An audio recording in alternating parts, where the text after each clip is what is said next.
안녕하십니까. 저는 박종화 회계사입니다. 방금 전까지 강의를 했는데, 이번엔 이제 설명에, 제 감정평가사 설명에 자료를 촬영하기 위해서 또 이 자리에 있었네요. 그래서 뭐 많이 지쳐있죠. 오늘 또 6시간 동안 빡시게 강의하고, 이제 설명회를, 자료를 만들었는데, 한 10분 정도 얘기할 겁니다. 결국 뭐 여러분이 궁금한 거는 뭐 제가 어떤 놈인지, 그리고 어떻게 강의하는지가 궁금하기 때문에 그 관점에서 짤막하게 10분 정도만 떠들겠습니다. 일단 제 프로필인데 쭉 해서 뭐 회계사이고 뭐 세무사이고 그다음에 학교 나왔고 뭐 나왔겠죠 학교 그다음에 이제 3일 회계법인을 출신이다. 2013년 말까지 다니다가 내려치고 지금 신우 회계법인 쪽에 있습니다. 잘 모르는 사람들이 야씨 회계법인이 제일 큰데 3일인데 왜 조그만 데 가냐 하는데 저 때는 그랬습니다. 분위기가. 저 때는 분위기가 어떻게든 빨리 퇴사해서 군대처럼 생각했죠. 조그만 회계법인으로 가서 자유롭게 사는 게 꿈이었던 시기였고 물론 전혀 후회는 없죠. 전혀 후회는 없죠. 나와서 이제 돈을 잘 벌기 시작했으니까 후회는 당연히 없고 그러면서 이제 이렇게 강의도 그때부터 시작한 거죠. 지금 9년 강의했는데 그 사이에 뭐 책도 많이 쓰고 강의도 정말 미친 듯이 많이 합니다. 제가 아는 모든 회계사 통틀어서 가장 많이 강의를 하는 것 같아요. 한 달에 한 150시간 강의하니까 또 심지어 회계감사도 한다는 거죠. 정말 실수 없이 일만 하다가 이제 죽는 것 같은데. 그 다음에 2019년부터 한 4년 됐죠. CNC 인터내셔널 뭐 사회이사, 뭐 상장사 사회이사인데 이렇게 해서 강의를 뭐 많이 하고 있고 뭐 상장사 사회이사이기도 하다. 그 다음에 여기 뭐 강사가 금융연수는 1350명쯤 되는데 그 중에서 한 7명, 8명 상을 주는데 제가 회계학은 전체 강사 1등이기 때문에 상위 1% 이내고 전체 강사 중에서도 1% 안에 들어가죠. 뭐 퍼센테이지 따진 적 없지만 확실한 건 1% 안에 들겠죠. 우수 강사이기도 하고 뭐 그렇습니다. 회계학은 전체 강사 중에 1등이다. 책은 한 100권 정도 쓴 것 같아요. 1년에 한 10권 이상씩 쓴 것 같고 각종 책을 다 써가지고 이젠 더 이상 책을 쓸 게 없습니다. 이제 업데이트만 이제 하면 되는 거고 쓸만한 책을 다 썼기 때문에 회계사용, 뭐 공무원 책도 썼고 뭐 신용분석사, 기업회계 기초, 당연히 감정평가사, 뭐 관세사 뭐 이런 책들도 많이 썼고 국가공인시험의 자격증 책도 다 썼고요. 정말 미친 듯이 정말 어렵게 힘들게 살았다. 정말 힘들게 살았다. 네 이렇게 열심히 책을 썼구나. 우리는 지금까지 했던 건 이제 잡소리고 이제부터가 궁금할 거 아니겠습니까? 그래 너에 대해서는 이제 충분히 알겠고 회계는 기업회계 아니 회계는 그 기초 회계가 있습니다. 우리가 회계 원리라고 하는 건데 그 회계가 있어요. 뭐 과거에 뭐 촬영한 거지만 그것은 이미 다 촬영 올라가 있죠. 그 다음에 5, 6월 달에 뭐 20회 재무회계를 지금 강의 촬영하고 있는 중이고 사실상 7월 달에는 원가 관리해서 이제 7월까지 해서 다 촬영이 마칠 거예요. 그 다음에 핵심 요약 강의 8, 9월에 진행이 될 겁니다. 그래서 뭐 기본 강의는 이렇게 7월 달에 끝이 날 것이고 요약 강의는 뭐 8, 9월 달에서 기본 강의 절반 정도 해서 이것은 뭐 스피드 있게 좀 나가는 것이죠. 기본 강의 핵심은 다 다룬다.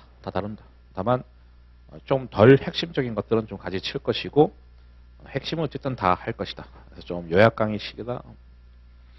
그 다음에 문제풀이는 10월부터 합니다. 원래는 11월부터 했었습니다만 야 빠르게 해서 뭐 나쁠 거 없지 않냐 해서 10월부터 뭐 12월 중순 정도에 끝을 낼 생각입니다. 한 22회 정도 예정인데 물론 이제 플러스 마이너스 1, 2회는 왔다 갔다 할 수 있겠죠. 그래서 20회는 조금 부족한 것 같고 한 22회 정도. 그래서 1월 달에는 뭐 내년이겠죠.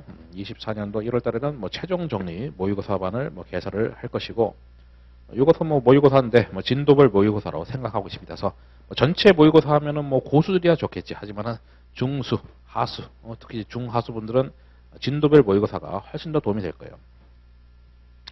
어차피 뭐 전체 모의고사보다는 진도별로 해서 체계적으로 하는 것이 더 효과적이기 때문에 그렇게 할 거고 2월 달에 뭐 말문제 특강에서 6시간 정도 생각하고 있습니다. 이거 이론 문제 특강이죠. 재무회계 쪽에서 이론 문제가 많이 나오기 때문에 원가 관리는 뭐 해봐야 한 문제 또는 빵 문제이기 때문에 특히나 우리 감정평가사는 원가 관리 말문제는 안 나올 때가 더 많아요. 그래서 이것은 재무회계 이론 문제 특강이다 보시면 되겠습니다. 출제는 뭐 당연히 공부를 하신 분도 알 겁니다. 재무회계가 메인이고 30문제고 원가 관리 10문제인데 그래서 말문제는 뭐 한 문제 나올 때도 있고 안 나올 때도 있고 뭐 그렇게 해서 원가 관리는 뭐 계산이 뭐 메인이 되겠고 최근의 추세가 점점 조금씩 어려워지고 있다. 물론 미친 듯이 어려운 건 아닌데 그래도 과거에 비해서 예를 들어서 뭐 한 2018년, 19년 요때에 비해서 최근에 몇 년 사이에 난이도가 좀 많이 올라갔어요. 그러다 보니까 뭡니까? 당연히 엄청나게 꽈락자가 많이 나올 수밖에 없는 것이고, 야, 그럼 갑자기 난이도를 왜 올리냐? 응시생들이 폭발적 증가하기 때문에 올릴 수밖에 없는 거예요. 어쩔 수 없습니다. 예, 난이도가 올라가고 있는데 그건 어쩔 수가 없다. 그래서 감정평가사 그만큼 이제 매력적인 자격적인 것이고 저의 강의 특징은 어떻게 되냐? 뭐 10가지 한 9가지 정도 써놨는데 뭐 앞에 한 3개 정도만 해보죠. 뭐 밑에는 다 비슷비슷하고. 일단 출제되는 모든 유형을 다 설명하는 케이스 회계학 강의다. 그러니까 예제 하나가 있으면은 거기에 쭉 다 있습니다. 이따가 샘플을 보여드릴 텐데 보통 예제가 있으면은 뭐 다음을 회계 취하시오 해서 뭐 질문 한두 개인데 제 책은 엄청 많아요. 예제 하나가 있으면 질문이 뭐 어떨 때는 12개, 어떨 때는 8개 막 그렇습니다. 그래서 시험에 나오는 모든 것을 다 예제에다 다 싹 다 집어넣었다. 수업 시간에 회계 처리를 안 하는 건 아니죠. 하지만 회계 처리 먼저 보여드린 다음에 그 다음에 바로 뭡니까? 실전용. 두 가지를 다 보여드리는 거지. FM 보여드리고 AM, 야매죠. 그림을 통해서 하는 방법. 훨씬 더 좋은 방법이겠죠. 그렇다고 제가 뭐 회계 처리를 아예 안 하는 것도 아니고 보여주는데 그런 다음에 어떻게 합니까? X 한 다음에 그래서 시험용은 이렇게 해라. 물론 회계 처리를 무시할 수 없죠. 한두 번 정도는 공부를 하는 건데 3회도 이상 되면은 그 다음부터는 회계 처리 필요 없이 그림만 그려서 싹 다 하는 게 훨씬 더 좋을 거예요. 모든 토픽은 단 한 줄의 분계 없이, 회계 처리가 분계잖아요. 한 줄의 분계 없이 다 할 수 있습니다. 모든 토픽. 그렇기 때문에 그 토픽마다 다 스킬들을 알려드릴 겁니다. 아주 희한한 요상한 방법들을 많이 알게 될 거예요. 출제되는 부분하고 그렇지 않은 부분은 뭐 구분을 해줘서 뭐 책이 두껍기 때문에 이거는 뭐 나온다, 안 나온다, 덜 나온다, 많이 나온다 다 알려드리겠죠. PPT로 다 강의를 진행할 거예요. 할 거고 나머지는 뭐 쭉 그냥 보세요.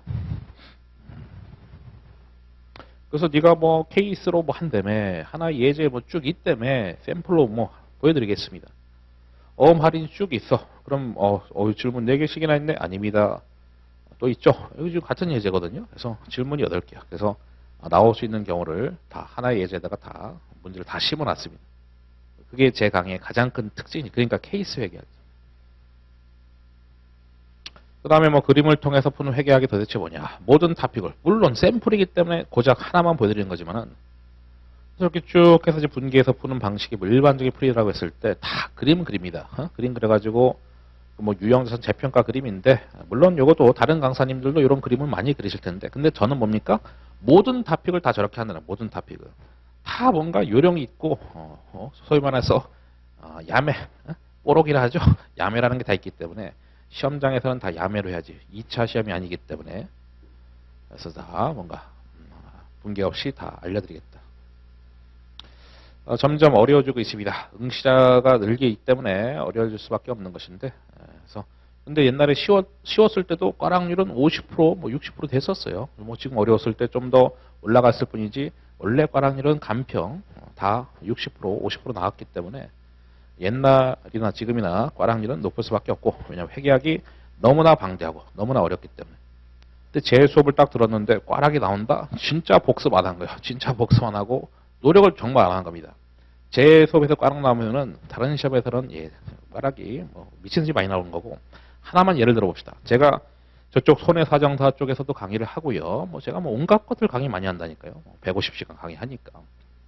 이제 그쪽에서는 회계학이 2차입니다. 2차니까 사실 뭐 주관식인 거고 한데 거기 제가 2015년부터 강의했는데 처음에 왔을 때 합격자 평균 점수가 40점 초반이었습니다. 그래서 제가 딱 등장했지. 그래서 제가 막 2차든 뭐 1차든 어쨌든 회계 처리 없이 다 할 수 있다 하면서 2차임에도 불구하고 회계 처리 무시하고 막 가르쳤습니다. 답안 작성하는 거 2차에서도. 근데 평균 점수가 40 중반, 40 후반, 50 초반, 50 중반, 지금 50 후반까지 간 겁니다. 합격자 평균 점수가. 그러니까 거의 한 뭐 15점 이상이 올라간 거야. 몇 년 사이. 왜? 저 때문에.